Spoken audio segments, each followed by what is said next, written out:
আমাদের জীবনে অত্যন্ত গুরুত্বপূর্ণ একটা আশা বসবাস করে বিশ্বাসের রূপে। বিশ্বাস যা আমরা ঈশ্বরের ওপর করি, ভাগ্য প্রারব্ধের ওপর করি, নিয়তির ওপর করি।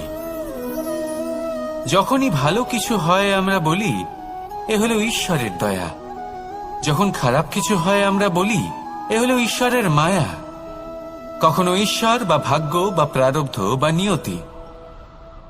আপনি নিজে কোথায় তা কখনো ভেবেছেন? আপনি বিশ্বাস করছেন ঈশ্বরের উপর, প্রারব্ধের উপর, কখনো নিজের উপর করেছেন? আমি আপনাকে একটা সহজ কথা বলি, যদি আপনি ঈশ্বরের উপর বিশ্বাস রাখেন, শুধুই ঈশ্বরের উপর বিশ্বাস, তাহলে আপনি সেটাই পাবেন যেটা আপনার ভাগ্যে লেখা রয়েছে। কিন্তু যদি আপনি নিজের উপর বিশ্বাস রাখেন, আত্মবিশ্বাস রাখতে শেখেন, তাহলে ঈশ্বর আর নিয়তি দুজনে মিলে আপনার ভাগ্যে সেটাই লিখবে যা আপনি চাইছেন। তাই মনে রাখবেন, সাফল্যের পথ হলো এই বিশ্বাস। নিজের আত্মবিশ্বাসকে ধরে রাখতে শিখুন, দেখবেন আত্মা প্রসন্নতায় ভরে উঠবে। তাহলে আসুন এই প্রসন্ন ভাব নিয়েই বলুন, রাধা রাধা। জীবনে এমন কি আছে যা আপনাকে অজান্তে শিখরে পৌঁছে দিতে পারে বা আপনার পতনও ঘটাতে পারে? সঙ্গতি। যদি আপনি কোনো শ্রেষ্ঠ ব্যক্তির সঙ্গ লাভ করেন, তাহলে তার শুভ চিন্তা, তার গুণ, তার স্বভাব আপনার মধ্যে চলে আসবে। আপনি আরো শ্রেষ্ঠ হয়ে উঠবেন। আবার সেখানেই যদি আপনি কোনো দুষ্ট ব্যক্তির সঙ্গতি লাভ করেন, কোনো খারাপ মানুষের সঙ্গতি লাভ করেন, তাহলে আপনার শুভ চিন্তা, আপনার গুণ, তা যে কখন আপনার থেকে কেড়ে নেওয়া হবে সেটা আপনি জানতেও পারবেন না। দেখুন, এই সঙ্গতি হলো অত্যন্ত গুরুত্বপূর্ণ। এই সঙ্গতি আপনার নিয়তি নির্ধারণ করে। আপনাকে উদাহরণ দিলে, বৃষ্টির ফোঁটাকে দেখুন। যদি কোনো ফোঁটা গাছের পাতায় এসে পড়ে, তাহলে তা জীবন দান করতে পারে। যদি এমন কোনো ফোঁটা সাপের মুখে এসে পড়ে, তাহলে তা বিষে পরিণত হয়। যেমন সঙ্গ তেমন নিয়তি। এবার দুর্ভাগ্যের বিষয় হলো এটাই যে বর্ষার ফোঁটা নির্ধারণ করতে পারে না সে কোথায় পড়তে চায়। তার নির্বাচনের ক্ষমতা নেই। কিন্তু আপনি, আপনার কাছে তো বিবেক আছে, আপনি ভাবতে পারেন, চিন্তা করতে পারেন। তাহলে আপনি ভাবুন, আপনি কি এমন সঙ্গ চান যা শ্রেষ্ঠ, নাকি এমন সঙ্গ চান যা অশুভ? নির্বাচন আপনারই। শ্রেষ্ঠ সঙ্গ বাছুন আর আমার সাথে ভালোবেসে বলুন, রাধা রাধা।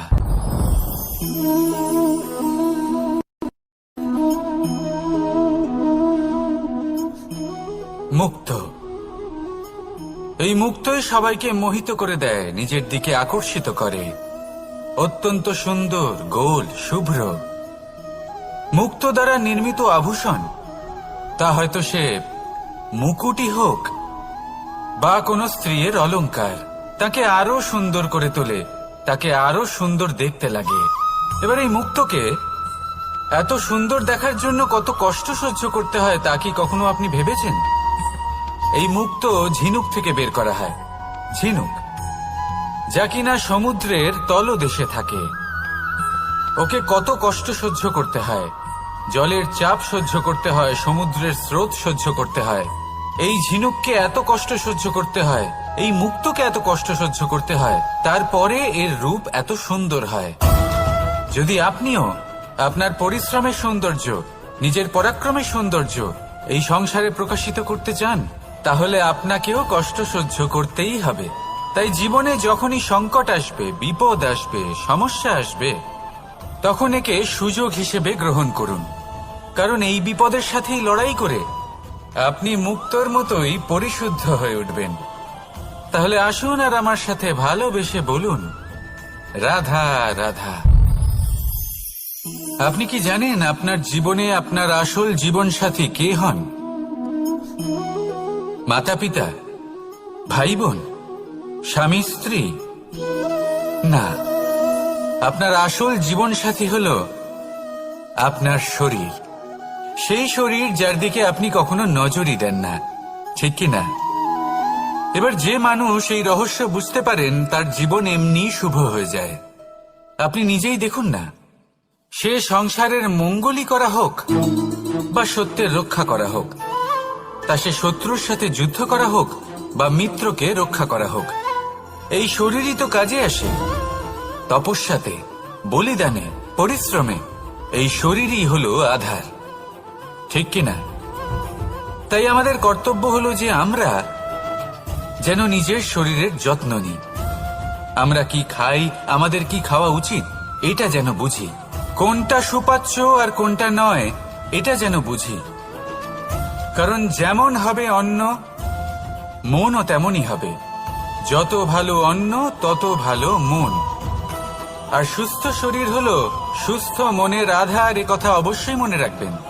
আর যদি মন সুস্থ থাকে তাহলে সকল শুভ উদ্দেশ্য পূর্ণ হবে। তাহলে আসুন আর আমার সাথে ভালোবেসে বলুন, রাধা রাধা। কথায় আছে যে দৃষ্টি অত্যন্ত কঠোর হয়, অত্যন্ত শক্তিশালীও হয়। কথায় আছে যে কারোর উপর যদি কুদৃষ্টি পড়ে তাহলে তার বিনাশ কেউ আটকাতে পারে না। এই যে কুদৃষ্টি, এর উপাচারও আমাদের কাছে রয়েছে। যখন আমরা বাড়ি নির্মাণ করি তখন একটা কালো মুখোশ লাগাই, যাকে রক্ষা কবচ মনে করা হয়, কুদৃষ্টি থেকে বাঁচার জন্য। যখনই কোনো বাচ্চা বাইরে যায় তখন তার মাথায় আমরা একটা কাজলের টিপ পরিয়ে দিই, কুদৃষ্টি থেকে বাঁচার জন্য। অর্থাৎ এই সংসারে কুদৃষ্টি থেকে বাঁচার উপাচার রয়েছে। উপাচার যদি কিছু না থেকে থাকে তাহলে তা হলো দৃষ্টিভঙ্গির। যদি আপনার দৃষ্টিভঙ্গি অনুচিত হয় তাহলে আপনার পতন কেউ আটকাতে পারবে না। না পারবে কালো মুখোশ, না কালো টিপ, না স্বয়ং ঈশ্বর। সেই জন্য নিজের দৃষ্টিভঙ্গি শুভ করে তুলুন, সবকিছু শুভই হবে। আসুন আমার সাথে ভালোবেসে বলুন, রাধা রাধা। কথায় আছে যে জীবনের আধার হলো সম্পর্ক, প্রসন্নতারও এবং ঈশ্বরের সাথে দেখা পাওয়ারও। এবার এই সম্পর্কের আধার আসলে কি? সেবা? না। বোঝাপড়া? না। অপেক্ষা? না। এই সম্পর্কের আধার হলো বিশ্বাস। যদি বিশ্বাস ভেঙে যায় তাহলে জেনে রাখবেন যে সম্পর্করূপী এই ভবন, এর ভিতই ভেঙে গেল। আর যদি ভিত ভেঙে যায় তাহলে সেখানে অন্য কোনো ভবন নির্মাণ সম্ভব নয়, সম্ভবই নয়। এই সমস্ত সম্পর্কের বিশ্ব বিশ্বাসে বসবাস করে। এই বিশ্বাস হলো অত্যন্ত গুরুত্বপূর্ণ। আমাদের ভিডিওগুলি যদি আপনাদের ভালো লেগে থাকে তাহলে লাইক, কমেন্ট, শেয়ার করতে ভুলবেন না। এবং আরও নতুন নতুন ভিডিও পেতে চ্যানেলটি সাবস্ক্রাইব করে পাশে থাকা বেলাইকনটি অন করে রাখুন। ধন্যবাদ।